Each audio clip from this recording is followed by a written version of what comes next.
আসসালামাইকুম। এখন আর কাঁচা নাই, এখন আরেকের কাঁচা পাকা হচ্ছে। তো ঢালাইয়ের কাজ প্রায় শেষ, আজকেই কাজ করলে শেষ হয়ে যাবে। আপনারা আজকের দিনটাই এই রাস্তাতে ভোগান্তি কমাতে হবে। দু একদিনের ভিতরে ঢালাই শুকাই গেলে এই রাস্তা চলাচলের উপযোগী হয়ে যাবে। অনেক ভোগান্তির মাধ্যমে আমরা অনেক দিন যাবত এই রাস্তাতে চলাচল করছি। আশা করা যাচ্ছে আজকে করে এই রাস্তাতে আর ভোগান্তি পোহাতে হবে না আমাদের। তো দেখেন ঢালাইয়ের কিছু দূর বাকি আছে, আজকে সারাদিনে কাজ করলে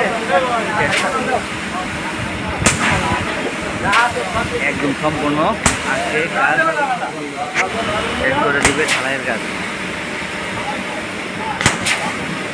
অনেক শ্রমিক দিচ্ছে, যাদের মাধ্যমে দক্ষ ঢালাই দেওয়া হয়। দেখেন অনেক দূর থেকে গাড়ি দিয়ে ঢালাই ঢালতেছে, আর এখানে হাওয়ার মাধ্যমে প্রেসারের মাধ্যমে ঢালাই এসে পড়তেছে।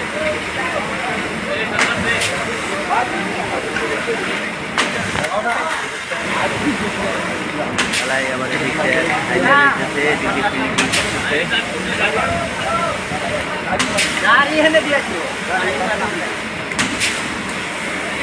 উপর দিয়ে পলিথিন দিয়ে দিচ্ছে।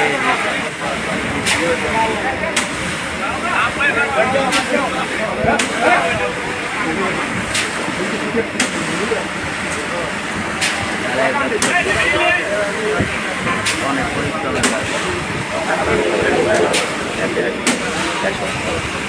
ইঞ্জিনিয়ার আপনারা যারা পরিদর্শন করতেছে তারাই কীভাবে হচ্ছে